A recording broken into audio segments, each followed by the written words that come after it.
Oke, Aditya. Silakan Bu Sufiatul Palobo mau tanya apa sama Aditya? Baru kita lanjut.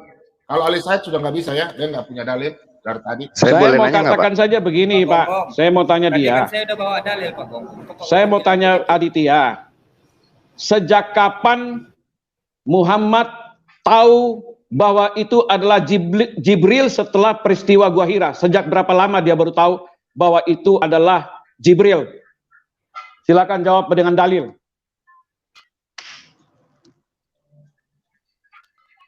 Oke, ini ke saya atau ini? Ke kamu. Ya, ya. Oh ya, sebentar. Bentar, angkat referensi dulu toh.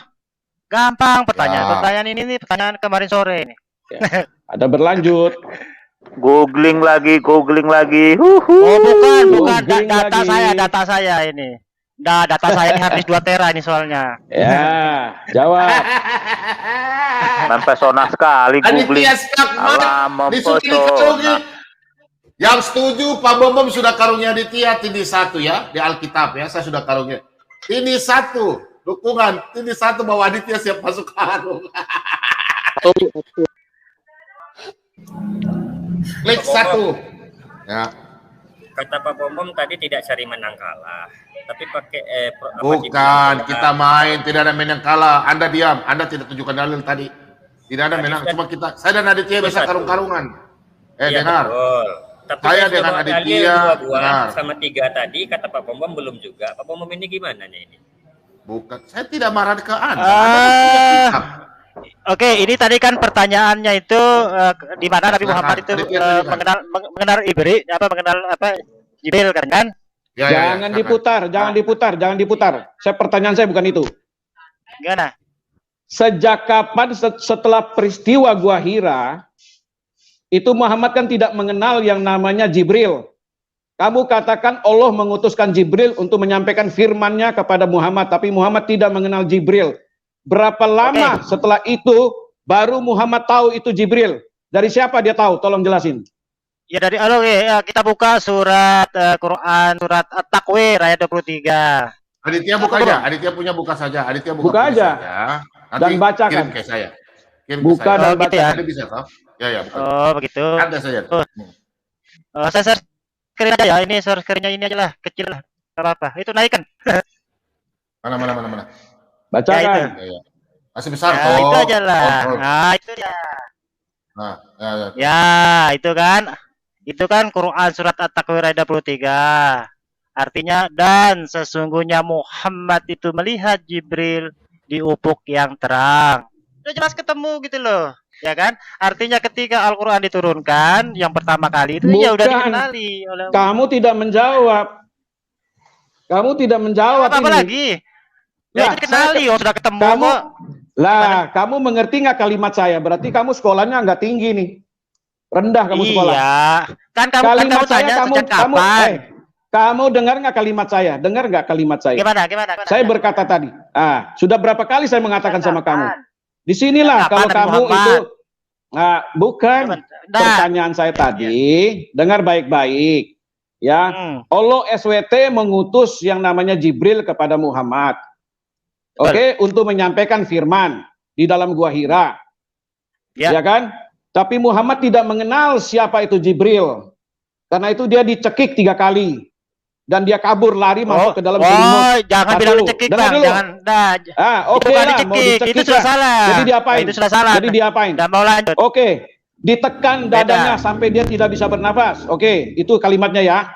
Nah, kemudian dia sudah lari masuk di bawah selimut.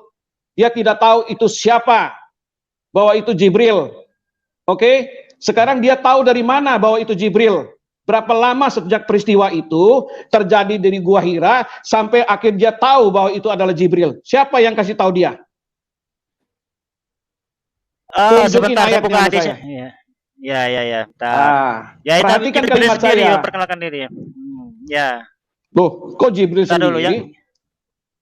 Iya, ini soalnya kamu ada tidak baca hadisnya. sejarahnya Muhammad dong. Kamu tidak baca sejarahnya Siapa Muhammad bilang? dong. Coba kalau kamu baca sejarahnya Muhammad, kamu tahu pasti kamu bisa jawab. Biarkan. Alobo biar dulu jawab, Alobo biar dulu. Kasih kesempatan. Silakan. Kasih naik dalih. Ya oke. Oke, sebentar. Ya kan wahyu yang pertama diterima oleh beliau kan itu sudah tertera kan. Habis itu coba sebentar kita baca hadisnya. Telah menceritakan kepada kami Yahya bin Bukair segala macam. Mana di layar? Mana? Sudah. Bilang nyerah aja, saya kasih tahu kamu. Oh enggak, ada. Oh ini. Bentar. Siapa yang kasih tahu dia? Ini. Siapa yang kasih tahu Muhammad bahwa itu adalah Jibril? Ini bukan pasti loh, ini punya saya sendiri kan. Ini kan itu memperkenalkan dirinya ya kan. Bentar kita baca ya, yang telah menceritakan kita lewati aja. Baca. Bentar. Menceritakan wahyu pertama yang diturunkan kepada Rasul ada mimpi, ada apa yang baik. Tunjukin nama saya kalau bisa, hebat. Banyak suku dan beliau selalu pergi ke Gua Hira. Yaitu beribadah beberapa malam hari dan beliau untuk hal itu tersebut berbekal kemudian kembali kepada Khadijah agar dia dapat membekali beliau untuk keperluan seperti itu sampai akhirnya beliau itu dikejutkan dengan al-haq ketika beliau sedang berada di dalam Gua Hira. Malaikat datang kepada beliau dan berujar, bacalah. Ya kan? Nabi SAW berkata kepadanya, maka aku menjawab, saya tidak bisa membaca, kata beliau. Ya kan? Terus lalu dia kan Jibril kan mendekapku dan menutupiku hingga aku kepayahan. Kemudian melepaskan aku dan berkata, apa itu kepayahan? Apa itu kepayahan? Ya udahlah, nggak usah tanya lagi, nggak usah melebar. Jelasin dong. Dicekik apa ditindis? Nggak perlu. Nggak perlu, kan pertanyaan kamu udah ke situ. Kepayahannya nggak usah melebar. Katanya kamu orang cerdas. Sebentar, katanya kamu orang cerdas. Kenapa kamu melebar? Bungkus biar orang di luar yang menilai. Bungkus, silakan lanjut. Ya, lalu mendekapku dan menutupi hingga aku kepayahan, kemudian melepaskan aku dan berkata, bacalah aku. Aku menjawab, saya tidak bisa membaca. Ia mendekapku lagi dan menutupi untuk kedua kalinya hingga aku kepayahan. Kemudian melepasku seraya mengatakan, bacalah. Saya menjawab, saya tidak bisa membaca. Ya. Terus. Maka ia mendekapku dan menutupiku untuk kali ketiganya hingga aku kepayahan, kemudian melepaskanku lagi dan mengatakan, Iqra bismi rabbikal ladzi khalaq. Ya, itu yang Jumat pertamanya. Sampai ayat ini Latin susah bacanya. Alamal insana ma'lam ya'lam ya. Kemudian beliau pulang dengan menggigil hingga memenuhi Khadijah dan berkata, selimuti aku. Maka keluarganya pun menyelimuti beliau. Sampai rasa ketakutan dia menghilang. Kemudian beliau berkata, ya Khadijah, apa yang terjadi pada diriku? Beliau menceritakan peristiwa tersebut kepadanya dan berkata, aku mengkhawatirkan diriku. Maka Khadijah menjawab, sekali-kali tidak bergembiralah. Demi Allah, Allah tidak akan menghinakanmu selama-lamanya. Ya. Terus. Panjang kali ini. Terus jawab. Kamu tidak menjawab yang saya tanya. Bentar ya kita tidak boleh asumsi lah. Ya maka kan dia menjawab ada jawabannya tuh.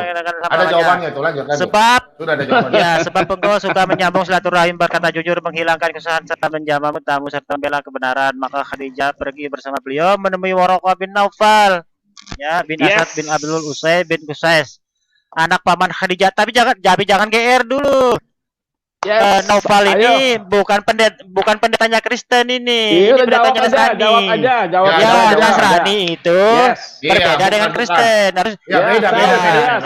Orang Nasrani itu tidak menuhankan Yesus. Orang tidak menuhankan Yesus. Kamu nggak usah ajarin saya lebih ngerti. Beda.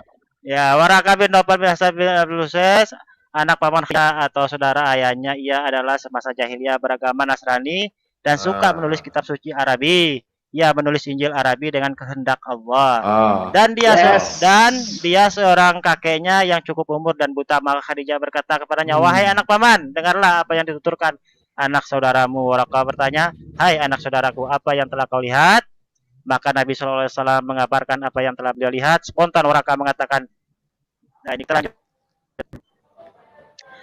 Ini adalah namus ya yang pernah diturunkan kepada Musa. Duhai sekiranya ketika aku masih gagah perkasa dalam hidup dan masih hidup, ketika kaummu mengusirmu, adakah kaumku mengusirku? Tanya beliau kan? Tanya Nabi SAW. Waraqah menjawab, ya. Tidak ada seorang pun yang membawa seperti yang kau bawa, melainkan ia dimusuhi. Benar kan? Nabi Muhammad itu orang Arab. Tetapi beliau berhasil mengemban misinya. Beliau itu berhasil mengislamkan seluruh jazirah Arab. Kalau Yesus kan berbeda, gagal dia, ditolak oleh kaumnya sendiri. Terus. Betul dulu. Yesus kan gagal. Yesus kan gagal membawa Bani Israel. Yesus, saya tanya kamu. Udah, jangan ya, dia kan diutus hanya kepada Bani Israel. Berarti Yesus gagal kan? Nabi Muhammad berhasil. Melainkan ia akan dimusuhi. Jikalau ia aku temui hari-harimu, niscaya aku membelamu dengan gigi. Kemudian dia berselang lama, Waraqah meninggal.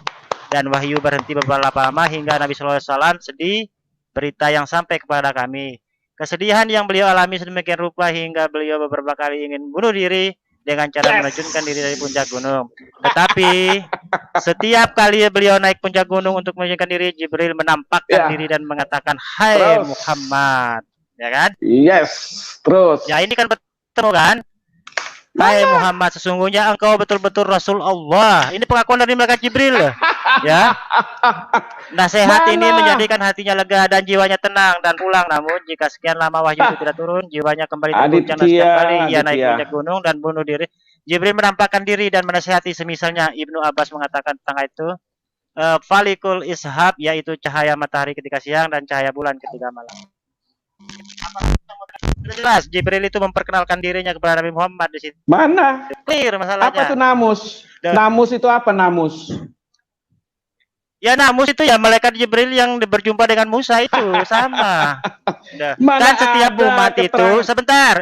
Begini, setiap umat Allah itu menurunkan firman-Nya kepada setiap umat itu tentu dengan bahasa kaumnya. Dan itu lain ceritanya, saya tahu itu. Dan Nabi Muhammad Dan Nabi Muhammad berhasil mengislamkan seluruh jazirah Arab sampai itu saya nggak tanya. Dan Yesus itu dia berkata, aku diutus hanya kepada Bani Israel. Dan dia gagal membawa risalah yang disampaikan oleh Allah kepada Bani Israel, gagal. Bahkan boro-boro jadi Tuhan, jadi Nabi sekalipun. Iya, ini lu berceritanya sudah ngaur ngidul kesana kemari. Nabi Muhammad. Sudah, kamu sudah ngaur ngidul. Sekarang gini, kalau mau jelaskan, Bu Sofi, jelasin dia Bu Sofi. Apa? Sofi tanya surga aja dia. Tanya surga kelamin aja dia, enggak perlu tanya itu dia. Sebentar. Bu Sofi yang jelasin aja deh. Muhammad tahu dari mana bahwa itu adalah malaikat Jibril? Siapa yang kasih tahu dia? Bu Sofi, tolong jelasin. Bu Sofi tolong jelasin itu, baru nanti Bu Sofi mic-nya Bu Sofi mic-nya. Tidak perlu dijelaskan, sudah dibaca, udah clear itu. Sebentar. Jibril memperkenalkan diri. Menjelaskan itu. Jibril memperkenalkan diri. Hai Muhammad Jibril. Yang kasih tahu Jibril itu kan Waraqah yang bicara ya Pak Lobo ya. Yes. Betul. Waraqah bin Nawfal yang memberitahukan kepada si Muhammad itu adalah malaikat Jibril. Titik. Berarti Waraqah lebih tahu ya. Saya lebih pintar dari kamu. Saya bukan muslim tapi saya lebih pintar dari kamu. Maksudnya Waraqah bisa tahu itu malaikat dari siapa? Kan Nabi sekarang tahu siapa itu. Pak Bom. Kalau dikatakan Muhammad itu utusan Allah, kenapa Allah tidak memperkenalkan dia waktu di dalam gua Hira? Ini ada utusan saya namanya Jibril. Kenapa mesti kasih tahu lewat Waraqah bin Nawfal? Sekarang begini, ada enggak nabi-nabi yang dahulu itu berkata bahwasanya akan lahir seorang anak laki-laki, dia itu bernama Yesus, dia itu akan diangkat jadi Tuhan, itu ada Lukas 2 ayat 11. Baca Lukas 2 ayat 11, bentangkan. Ya, itu semua cuma seorang anak, bukan Tuhan. Immanuel apa? Immanuel apa? Tuhan. Katanya Yesus Tuhan lahir di kota Daud, ada ayatnya. Baca. Ya lahir di kota Daud. Ya, Tuhan dilahirkan. Tuhan di kota Daud, ada ayatnya tuh. Baca. Pak Bomo dilahirkan. Biar Berarti bukan dari surga. Berarti bentar. Berarti bukan dari surga, dilahirkan di situ. Aditya ini mutar-mutar. Nggak usah ditanya, sudah dijawab itu. Sekarang giliran kau menjawab. Nggak usah Kau lari lagi bertanya lagi. bertakia sama saya ya. Bu Sofiatul. Sebentar. Bu Sofiatul. Mic-nya Bu. Mic. Kita lanjut yang tadi. Belum selesai itu. Bu Sofiatul. Itu yang mengenai ini Ali Said sudah ada nih sama Aditya nih. Masalah itu yang dikubur bagaimana itu? Dalilnya mana itu? Ya, bagaimana itu jenis kelaminnya? Ya, laki-laki. Udah dijawab tadi semua. Udah dijawab, Dip. Kamu gimana sih, Dip? Kamu perhatikan.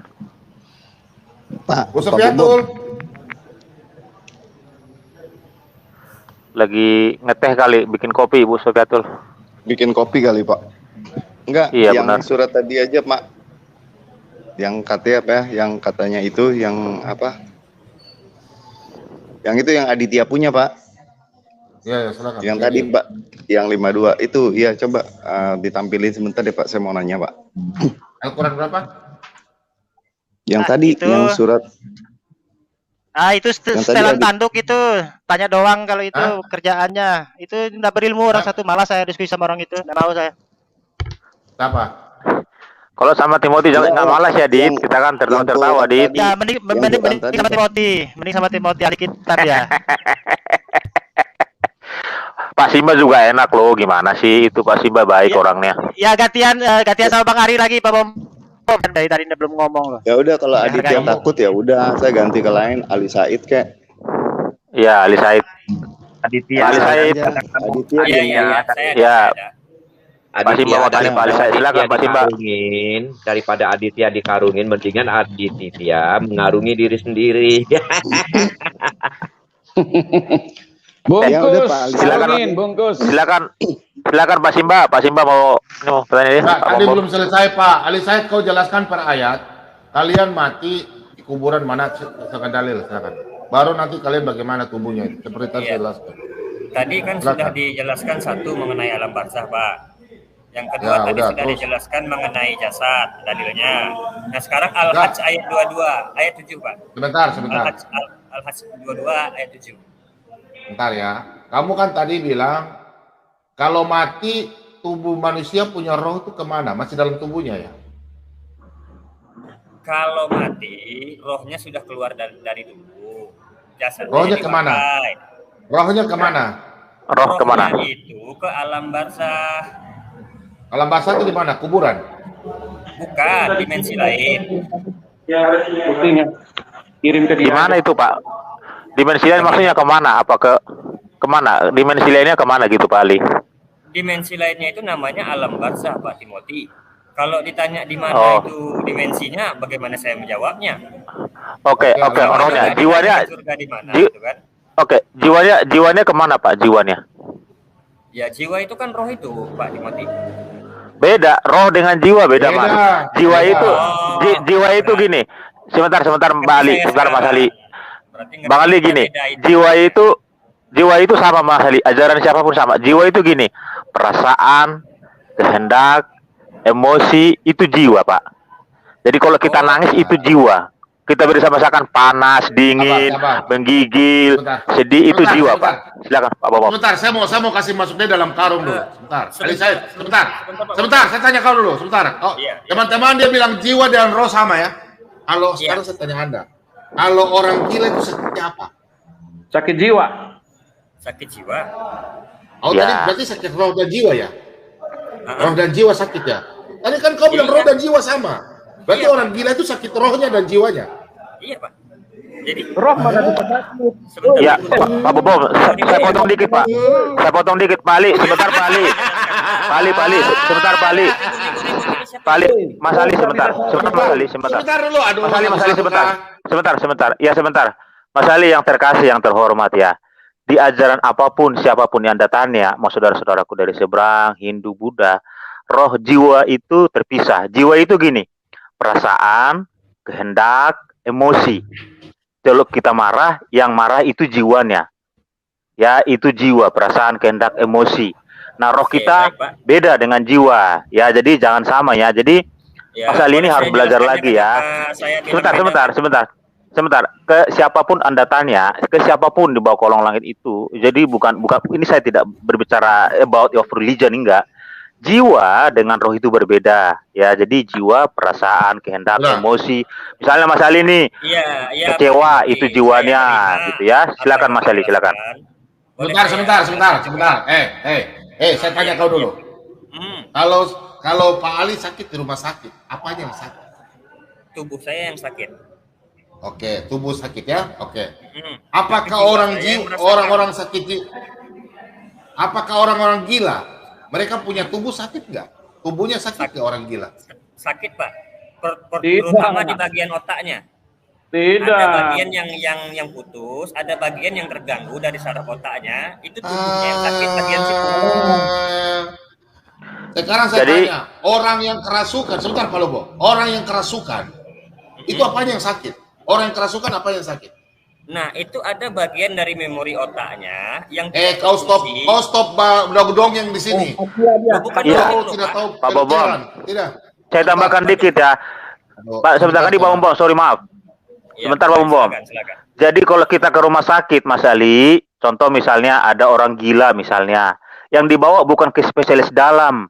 Kalau spesialis dalam, contoh misalnya liver gitu ya, itu tubuh yang sakit atau bengkak jantungnya.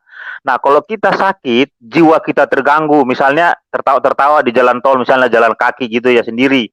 Nah, yang dibawa bukan ke rumah sakit gigi, dokter gigi, ke spesialis jiwa. Nah, jiwanya nanti yang disembuhkan, jiwanya disembuh, baru tubuhnya sehat, bisa berpikir normal gitu. Jadi ada ahli psikologis, ada ahli psikobiologis. Artinya begini, kenapa kau bisa sembuhkan roh? Kau bisa sembuhkan roh? Ada dokter roh. Kan kau bilang jiwa dan roh satu. Bisa sembuhkan roh. Pak. Dengan dia rohnya bisa sembuh. Kalau di keyakinan kami ya Pak ya. Ini siapa namanya Pak? Ini siapa namanya? Al-Quran. Aduh. Pak Ali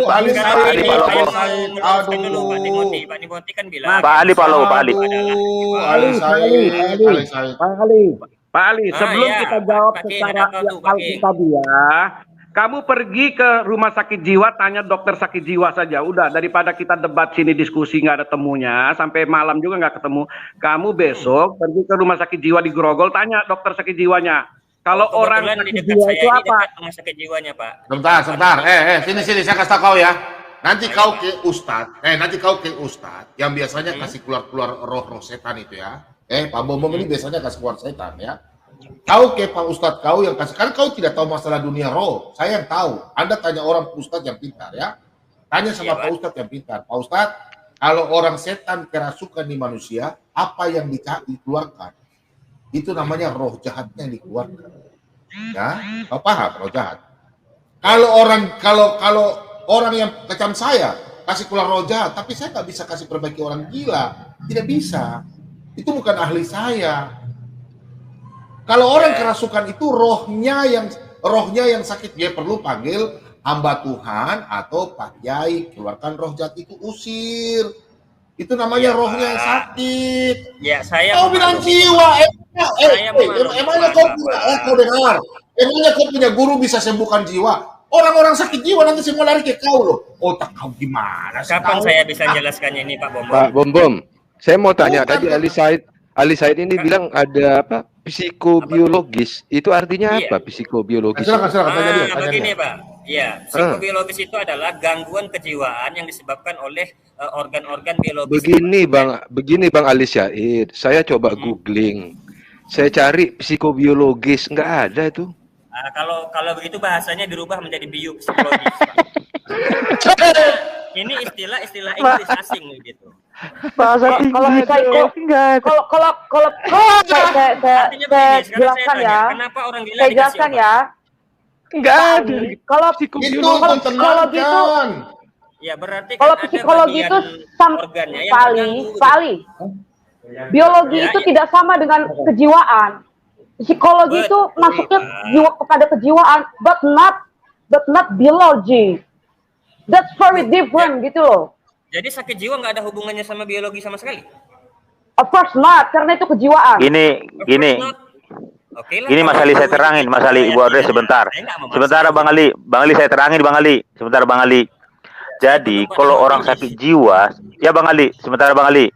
Yang kalau orang sakit jiwa Bang Ali, memang betul dokter dikasih, tapi kebanyakan dikasih obat tidur biasanya supaya bisa tidur gitu ya, badannya tenang. Jadi bukan karena contoh misalnya dikasih obat gitu, dikasih obat sakit jantung, tidak. Jadi orang spesialis dokter jiwa itu yang disembuhkan jiwanya. Jiwa itu apa sih dalam diri manusia? Saya sudah katakan tadi, perasaan, ya, kehendak, emosi. Orang marah-marah, terus perasaannya nangis, terus sedih. Jadi itu yang disembuhkan, bukan tubuhnya. Nah kalau tubuh kita bengkak, kaki kita bengkak, ya kita harus spesialis misalnya apa, anatomi tubuh misalnya. Atau contoh, orang sakit tipes, nggak mungkin ke spesialis jiwa. Orang sakit tipes ya analogi tubuh kita, tipesnya yang harus disembuhkan, yaitu ususnya harus bisa di dalam gitu loh. Gitu Mas Ali. Silakan Pak. Boleh kita berbagi informasi. Jangan kepalanya yang gatal, kakinya yang digaruk itu. Iya, sebentar Pak David. Boleh saya berbagi informasi? Kalau nggak boleh nggak apa-apa. Jangan yang tadi Pak, yang masuk akal. Jadi saya tidak sepakat kalau Pak Timothy bilang bahwa emosional, tangis, dendam itu apa namanya, pokoknya reaksi emosional lah ya, itu adalah merupakan dari perasaan, kehendak, emosi, ya, itu jiwa. Ya tidak, karena sesuai dengan yang saya pahami bahwa bagian otak yang mengolah. Jadi dokter sudah. Otak kanan begitu. Saya jadi dokter jiwa sudah. Bapak ngerti orang buangan. Kita kan berbagi informasi. Orang buangan, orang ketawa kau di sekolah kedokteran ini. Pak, ilmu psikologi itu tidak. Pak Ali, silakan. Ilmu psikologi itu tidak sama dengan misalnya ilmu anatomi tubuh. Tidak sama Pak Ali. Psikologi itu masuknya di kejiwaan gitu loh Pak. Jadi tubuh, jiwa dan roh itu tidak sama. Saya mau nanya. Ya tapi kan tangannya tidak sakit, yang sakit adalah jiwanya. How about that? Begini Ali Said,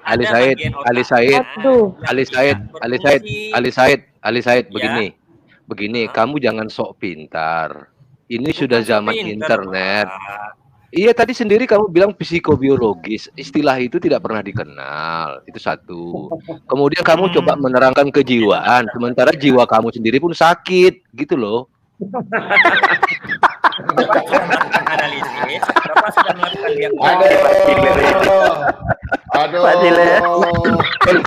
Ciler gitu, ngomongnya sikit, tapi di luar ketawa.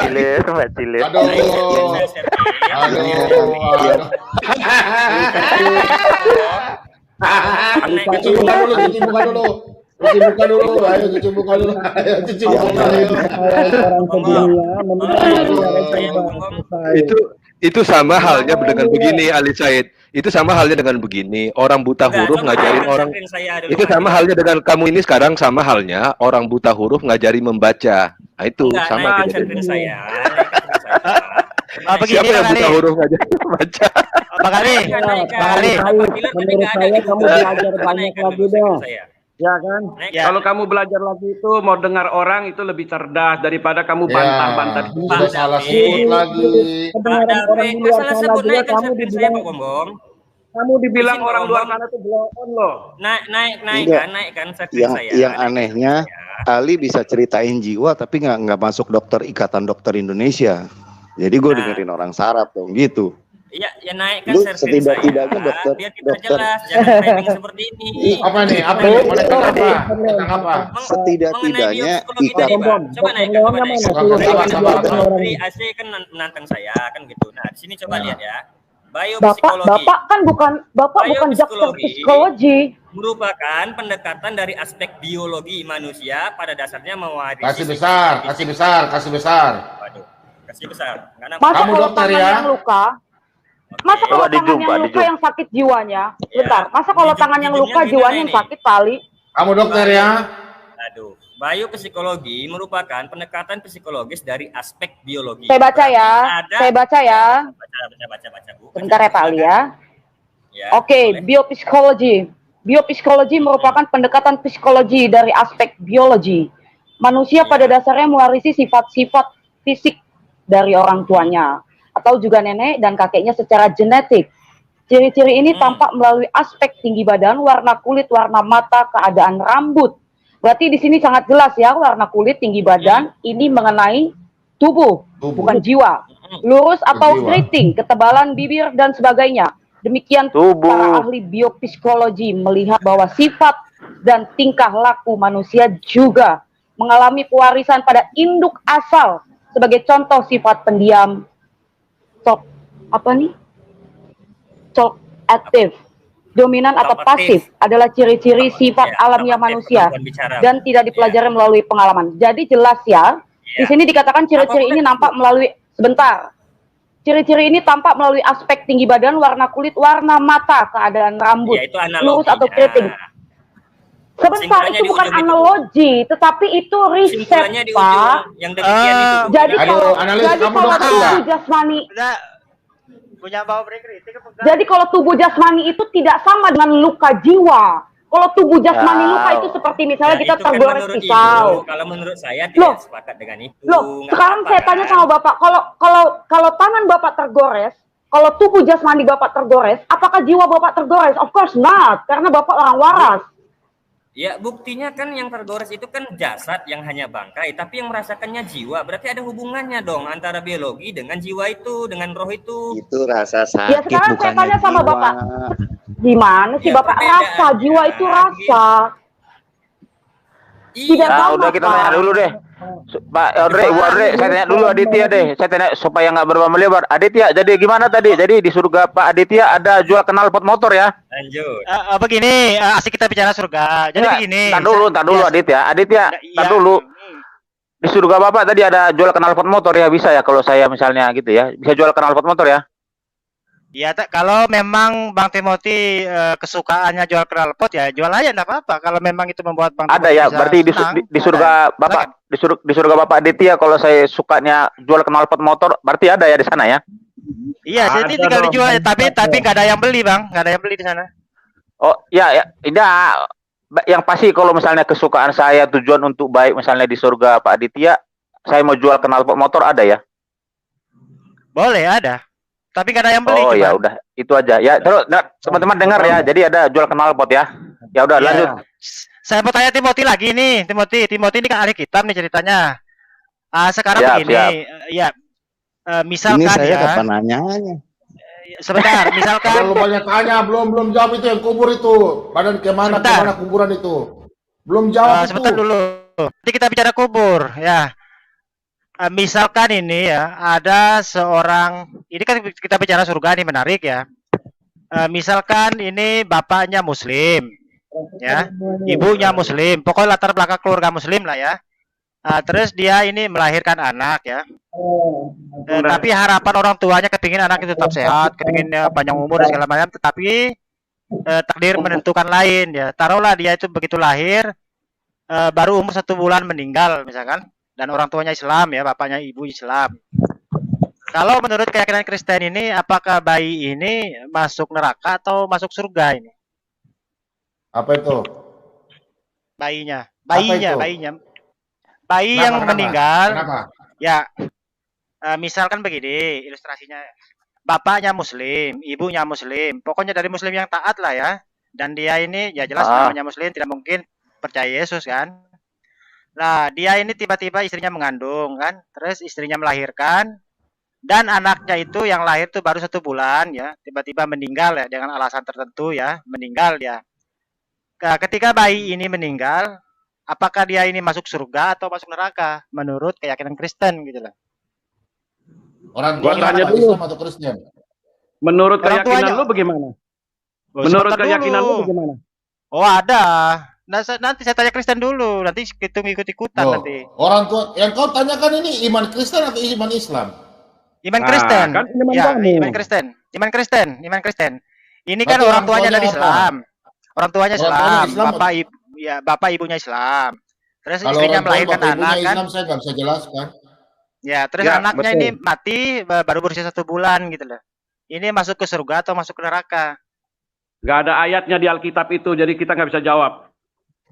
Berarti ya. Kalau di Alkitab kami, contoh ya, misalnya di suku-suku Aborigin di Brasil, misalnya di hutan apa nih yang di sana di Brasil itu. Bagaimana penghukuman atas orang kalau dia tidak pernah dengar nama Yesus? Ya, bukan Aborigin, forestry, pegunungan, kehutanan yang di Amazon, iya. Di suku-suku Amazon sana kan banyak sekali suku-suku di dalam yang tidak pernah dengar nama Yesus. Kan? Bagaimana penghukuman atas orang menurut Alkitab kalau orang tidak pernah dengar nama Yesus? Kan nggak pernah dengar. Mereka bisa dalil dong, loh. Saya nggak pernah tahu. Orang nggak ada yang kasih tahu ke saya bahwa Injil itu adalah kabar baik. Nggak pernah dengar sama sekali dari lahir sampai ini. Orang tuanya juga turun-temurun tidak pernah dengar nama Yesus. Nah, itu ada di Alkitab, Dit. Tetapi kalau misalnya case-nya seperti tadi Pak Adit sampaikan, orang tuanya beragama Pak Adit, terus dia Muslim, ya, terus meninggal baik gitu, saya belum pernah tahu ya jawabannya seperti Pak Bambang juga ya. Nggak tahu kalau teman-teman yang lain. Tapi kalau yang saya katakan tadi, kalau yang tidak pernah dengar nama Injil sama sekali, bagaimana penghukuman dia masuk surga apa enggak, itu ada di Alkitab. Sekarang saya sederhanakan begini aja ya, supaya bisa jawab mungkin ya. Kita dibalik itu aja. Kalau orang tuanya Kristen, sebentar anaknya dulu. masuk Islam gimana? Kalau orang tuanya Kristen, ahli surga kalau dalam Islam. Ya, jadi begini. Betul. Ya, enggak, betul. tunggu dulu, ahli surga, betul. Ahli orang surga tua Muhammad dia. kemana? Orang tua Muhammad dulu, kemana? sebentar dulu. Kita ini berlogika dulu orang di sini. tua Muhammad ya. kemana? Jangan ke situ dulu. Berarti kamu udah sanggup berlogika kamu. Sekarang begini. Biar saya yang jawab. Biar saya jawab pertanyaan Aditya tadi. Adit, biar saya jawab pertanyaan kamu. Enggak, biar saya. Enggak, kamu pertanyaannya yang tadi aja nggak apa-apa. Kan kamu bilang. Saya sederhanakan biar lebih mudah dijawab. Enggak. Sebentar kan dulu. kamu bilang orang tuanya Muslim, iya kan? Kemudian anaknya baru 1 bulan meninggal, kan begitu? Iya. Iya. Apakah anaknya ini masuk surga? Masuk surga atau neraka? Surga atau neraka? Kalau dalam keimanan kami tidak akan masuk dalam kerajaan surga. Jawabannya ada. Begini, ya. Kenapa orang tidak bisa masuk surga? Jawabannya adalah karena melakukan dosa, melakukan kesalahan. Ya kan? Itu dulu kita kunci. Kita samakan persepsi itu dulu. Dosalah yang membawa kita kepada maut.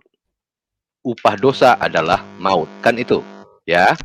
Yang berujung kepada kematian. Tetapi kalau kita percaya kepada Tuhan Yesus, maka kita akan mendapatkan hidup yang kekal. Nah, kita coba lihat. Saya tidak akan menjamah kamu punya Al-Quran. Saya akan masuk kepada iman saya, Kristen. Saya akan jelaskan berdasarkan iman Kristen. Kamu percaya atau tidak, itu urusan kamu. Tapi saya perlu jelaskan. Kapan orang dikatakan berdosa? Kalau kita buka dalam Kejadian 3 ayat 8. Pak Bambang tolong bukakan, Pak. Dalam Kejadian 3 ayat 8. Apa yang terjadi pada saat manusia itu jatuh ke dalam dosa? Itu dulu yang kita perlu tahu, ya. Nah, ayat 7 Pak, mulai coba. Ayat 7 Pak, naikkan Pak. Ya. Ini pada saat mereka, Adam dan Hawa itu jatuh ke dalam dosa. Maka terbukalah mata mereka dua, dan mereka tahu bahwa mereka telanjang. Artinya ada rasa malu di situ. Pada saat kapan manusia mendapatkan atau mengetahui rasa malu, berarti dia sudah tahu yang baik dan yang buruk. Disitulah mereka jatuh ke dalam dosa. Nah, yang dilakukan manusia pertama ini, pada saat mereka masuk ke dalam dosa, mereka tahu bahwa mereka telanjang. Lalu mereka menyemat daun pohon ara dan membuat cawan. Pertanyaannya, anak bayi umur 1 bulan, apakah tahu dia dalam keadaan telanjang? Tentu tidak. Iya kan? Nah, sekarang kenapa saya katakan kondisi yang Aditya katakan tadi itu tidak akan masuk ke dalam kerajaan surga? Karena ada tertulis bahwa untuk bisa masuk dalam kerajaan surga harus dibaptis dalam nama Bapa, Putra, dan Rohul Kudus. Seandainya anak bayi orang Kristen, makanya kita orang Kristen umumnya itu dibaptis pada saat bayi. Karena dengan pembaptisan itu, kita dimeteraikan menjadi anggota kerajaan sorga. Anak yang Aditya tadi ceritakan, itu tidak dibaptis. Berarti dia tidak tercatat dalam kerajaan sorga. Artinya, ya saya nggak tahu kemana jiwanya. Kalau kamu katakan ke neraka, saya tidak bisa mengatakan demikian.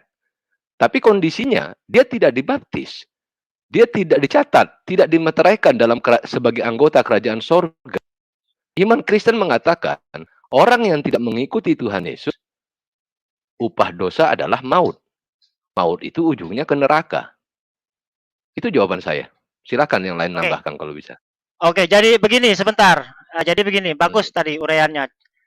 Artinya dia itu tidak ke surga, ya, dan ke neraka abstain gitu ya. Nggak tahu apakah dia kalau ke neraka tidak ada jawabannya. Oke lah, nggak apa-apa, kita kunci di situ. Yang jelas tidak ke surga. Adit, yang jelas ya, yang jelas ya, betul, yang jelas dia tidak ke surga, tapi ke nerakanya tidak tahu, kan begitu jawabannya kan, manis jawabannya. Sekarang begini, Adit ya, seseorang itu sebentar dulu sedikit, menarik soalnya, seseorang itu ingin masuk ke surga atau neraka itu takdir atau bisa memilih di situ, Bang?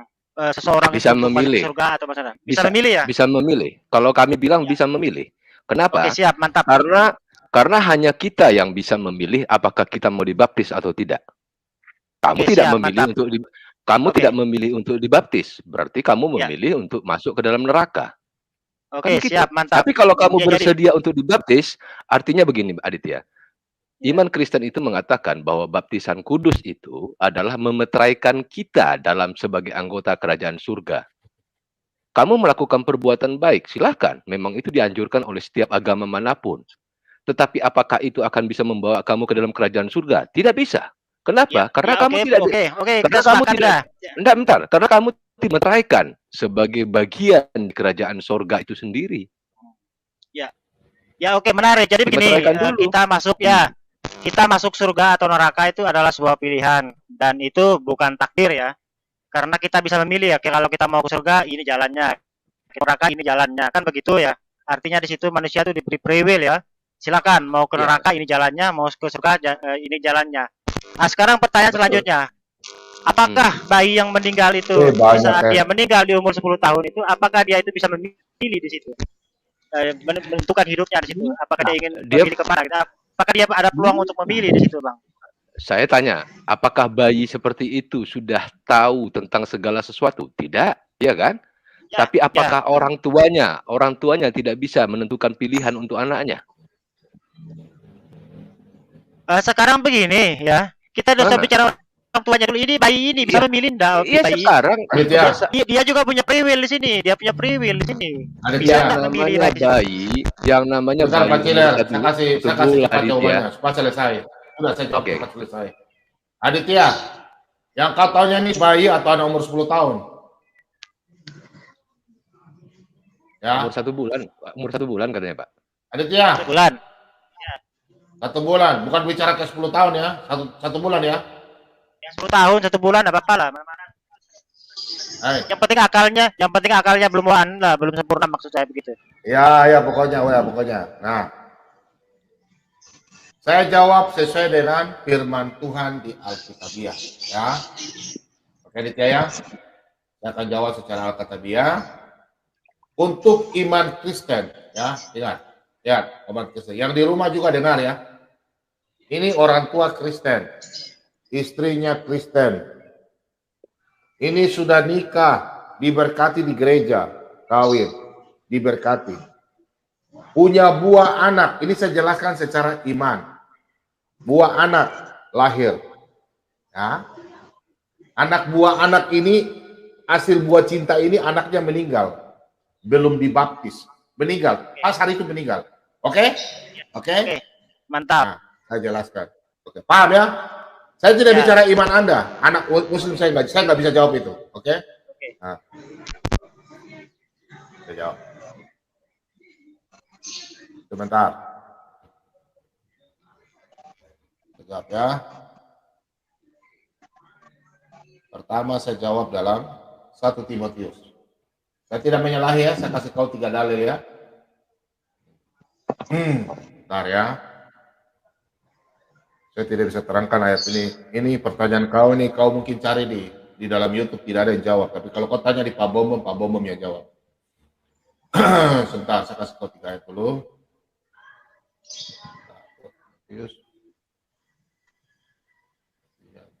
Yang pertama ini ya. Nah, maksudnya begini, ya. Saya kasih ayat ini pertama dulu supaya Anda bisa menyadari di sini ya. Sebentar, ya. Supaya Anda bisa lebih paham apa maksud saya tunjukkan sama Anda supaya Anda bisa mengerti. Ya. Karung Bapak pokoknya. Oh, kalau Pak Bom, Anda yang saya kasih. Anda dari tadi kami tanya belum jawab-jawab. Saya jawab semua. Kalau saya bisa jawab, saya katakan saya jawab. Segala tulisan yang diilhamkan Allah memang bermanfaat untuk mengajar, untuk menyatakan kesalahan, untuk memperbaiki kelakuan dan untuk mendidik orang dalam kebenaran. Jadi saya mengajarkan di Alkitab, saya mendidik orang bukan mengarang-arang seperti kalian. Ya, saya jawab. Itu pertama. Oke. Kau lihat ya, saya lari ke dalam Ulangan dulu. Ya, saya kembali ke sini dulu ya, baru saya jawab sama kamu. Ya. Saya kasih 4 ayat supaya Anda bisa mengerti. Di rumah juga, ini bukan untuk Anda, supaya orang di rumah bisa jelas. Oke, saya lanjut ke ayat sini dulu, baru saya kasih 2 ayat lagi ya, supaya Anda bisa jelas. Supaya di rumah paham. Lihat, kalau Anda mau cari di Alkitab, bayi lahir diselamatkan, itu tidak ada. Makanya saya kasih kau bacain dulu. Hal-hal yang tersembunyi ialah bagi Tuhan. Ya, hal-hal yang tersembunyi. Jadi Alkitab itu tidak mungkin menceritakan Yesus pergi ke sana atau Yesus bikin apa, ya. Yang ada yang penting-penting saja. Contoh Paulus pu bapa, Paulus pu tete siapa, Paulus pu nenek siapa, Paulus kerja apa, pegawai negeri apa, bukan ya. Itu Alkitab tidak bisa begitu, ya. Saya baca ya. Hal-hal yang tersembunyi ialah bagi Tuhan Allah kita, tetapi hal-hal yang dinyatakan ialah bagi kita dan bagi anak-anak kita yang sampai selama-lamanya supaya kita melakukan segala perkataan hukum Taurat ini. Nah, kau lihat ini Aditya. Kau lihat ya, saya baca di Mazmur. Ya, kenapa kita dari bayi itu sudah berdosa? Kau lihat ya, Mazmur 51 ayat 7. Ya. Sesungguhnya dalam kesalahan aku diperanakan, dalam dosa aku dikandung ibuku. Bayi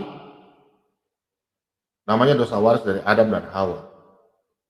Jadi bayi pada waktu lahir ya belum dibaptis, tapi dia kawin, dia hasil dari orang tua yang diberkati, hasil tumpang tangan, dikuduskan orang tuanya, otomatis anaknya juga dikuduskan ya. Makanya untuk orang yang di rumah, Anda jangan coba-coba orang Kristen ini ya menikah di luar kudusan. Ya. Jangan Anda menikah sembarang-sembarang. Menikah harus ada batuan kudusnya biar anak Anda dikuduskan. Ini jawaban terakhir saya Aditya. Kau lihat, ya. Anak bayi ke surga. Ini Aditya. Oh tanya sama kalau Pak Bom itu lain ya. Tapi saya belum masuk ke finalnya. Sabar, iya belum selesai. Terakhir ini. Kau dia cerewet. Kena finalnya langsung masuk karung, Bang. Ya sudah, kau sabar. Kau kan bertanya. Makanya itu kekristenan itu bukan seperti kalian. Kitab kami itu penuh. Kami cuma 6.000 lebih saja. Kita ini 103. Perasaan Aditya dari tadi udah masuk karung berkali-kali. Udah masuk karung berkali-kali. Kau baca ini baik-baik ya. Ini Raja Daud. Saya tanya Aditya dulu. Raja Daud sekarang ada di mana? Di surga atau di neraka? Ya, kalau dalam keyakinan Islam itu ahli surga.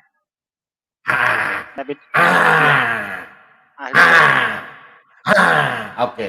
Sip. Ini jawabannya. Daud punya anak mati. Tetapi sekarang ia sudah mati, anak Daud mati. Mengapa aku harus berpuasa? Dapatkah aku mengembalikannya? Daud tidak punya mampu untuk minta sama Tuhan untuk kembalikan bayinya. Aku yang akan pergi ke sana kepadanya. Daud akan pergi ke bayinya. Tetapi ia tidak akan kembali kepadaku.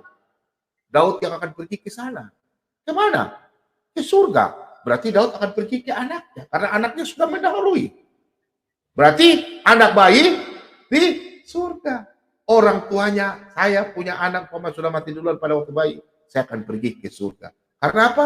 Daud ke surga. Makanya anaknya juga ada karena Daud katakan, anak saya sudah mati, saya tidak bisa mengembalikan dia. Tapi saya akan pergi kepadanya. Karena anak saya Tuhan sudah bawa ke surga. Ya, anak bayi ada di surga. Itu jawabannya? Oke.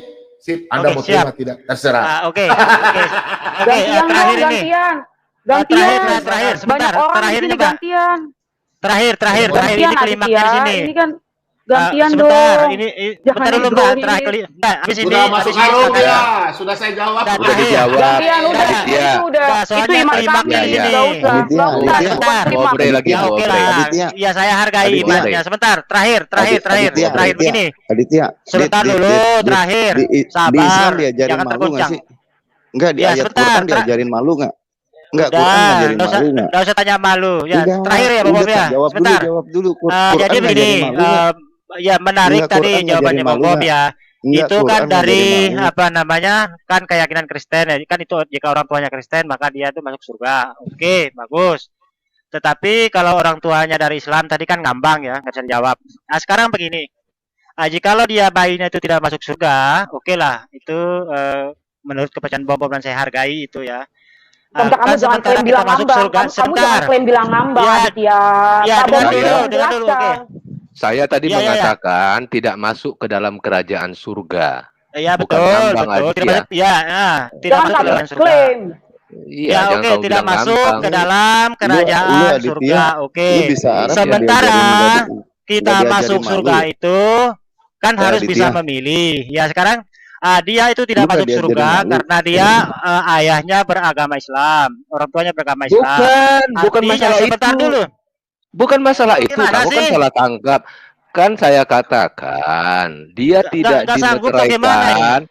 Dia tidak dimeteraikan dengan baptisan kudus untuk Iya, menjadi saya kerajaan terima. surga. Dia itu tidak Bukan masuk. Saya masalah. terima. Bukan Dia masalah orang tidak masuk tuanya surga. Islam. Iya, tadi kan begini. Kan dia tadi tidak masuk surga. Oke, kenapa salah? Kita hargai jawaban Anda. Jangan cuma begini. Logika kita kan manusia itu ada yang namanya dalil akli kan, dalil akal kan. Nah, ketika dia itu orang tuanya Islam, bayinya meninggal di usia 1 bulan, maka dia itu posisinya tidak masuk surga, tetapi ke neraka tadi abstain tadi kan. Sementara Anda mengatakan orang masuk surga atau neraka itu adalah sebuah pilihan, ya. Kenapa bayi tadi tidak masuk surga? Karena dosa orang tuanya. Karena orang tuanya tidak beragama Kristen. Lah, bukan sekarang begitu. konsep Kan Tuhan sebentar dulu, sedikit lagi, mau selesai. Kamu Tadi Pak framing. Bom sudah bertanya, Pak Bom sudah menjelaskan finalnya. Masuk surga itu Nggak bisa boleh, memilih nggak boleh. katanya. Nah dulu. ngerti malu lu. Nah sekarang framing. pertanyaannya, Kamu tahu malu di manakah framing, kamu keadilan? framing. Ini pertanyaan terakhirnya. Di manakah keadilan Tuhan ketika bayi itu tidak sebentar dulu. Nanti kalau saya tanya, di mana keadilan Allah SWT saat ya sebentar terguncang ya sekarang begini, di manakah keadilan Tuhan ya ketika bayi itu tidak dikasih free will, tidak dikasih kesempatan untuk memilih sekarang saya tanya sama kamu. Sekarang saya tanya sama kamu. Sebentar dulu. Bayi sudah bisa berpikir sementara dia harus menanggung dosa orang tuanya. Sekarang bayi sudah bisa berpikir apa belum? Saya tanya sama kamu. Belum bisa. Ya sudah. Kan tadi Pak Bom sudah menjelaskan masuk surga. Kenapa kamu tanya lagi?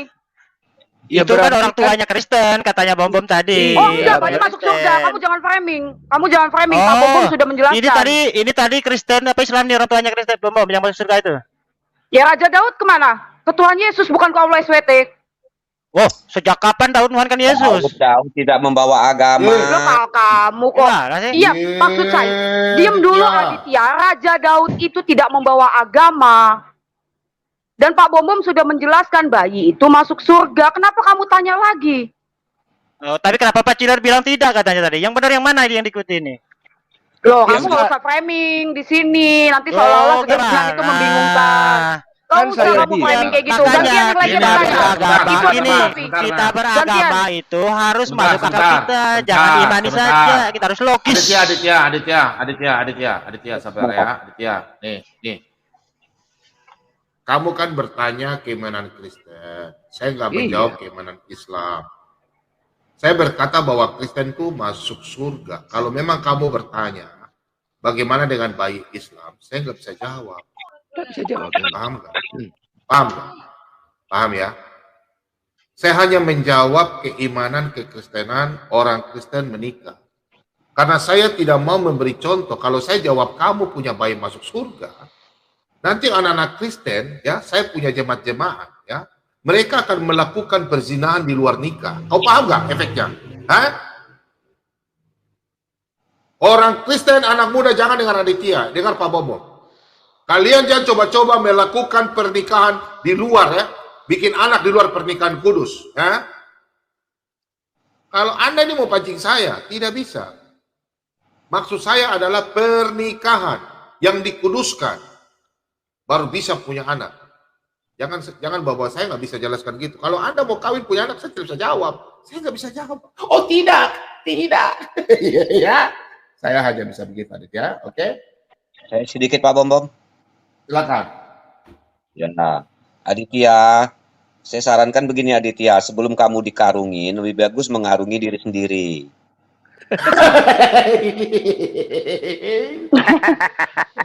Pak Merdeka. Ya, udah gantian. Jangan Aditya terus gantian yang lain.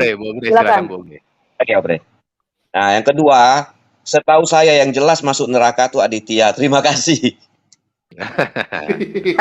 Ya, saya juga buat kesimpulan deh. Gini, kalau nggak ngerti malu ya coba belajar dari orang sebelah lah yang ngerti malu gitu loh. Ya, kalau kita beriman itu harus sejalan dengan akal sehat kita. Iya, bro. Quran ngajarin malu nggak? Coba kasih boleh, ayatnya. Beriman itu boleh-boleh saja. Beriman Quran ngajarin malu nggak? Kasih Quran lu. Ngajarin malu nggak? Mana Quran tulis malu? Halo, Quran ngajarin malu nggak? Ngapain juga kita bicara syariat Islam sama kamu, konsep ketuhanan aja belum lu. Iya. Allah ngerti malu, makanya nggak tulis di Quran. Aditya. Framing lagi kan dia. Kok Tuhan di konsep? Saya nggak pernah nulis di Quran, nggak pernah ngajarin. Tuhan kok di konsep? Malu. Aditya, kenapa Tuhan? Justru kenapa Tuhan di konsep?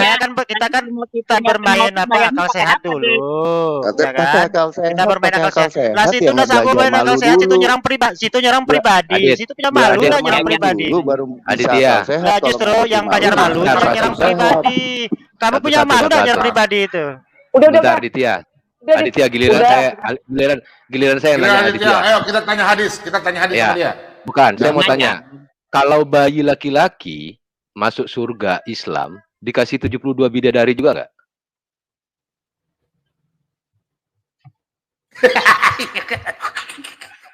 Siap karung. Siap karung. Bom. Saya mau mandi dulu ini, Bom. Silakan. Oke, Aditya, sabar. Aditya, sabar. Kau kasih tinggal saya di situ, saya tunggu sampai kau mandi setengah jam. Tunggu saya di situ, keluar. Nanti kau susah masuk. Biar aja kau pergi lama ini. Tinggal aja. Habis mandi, saya maghriban dulu. Habis maghriban, buka sarung sebentar. Oke. Selamat malam dan salam Maranatha. Salam Rasulullah. Terima kasih Aditya sudah datang. Ternyata ngarunginnya dengan cara itu. Saya bicara sebentar ya. Izin. Aduh, Pak dokter. Aduh, dari tadi saya telepon Pak dokter biar Pak dokter bisa apa? Kawan-kawan.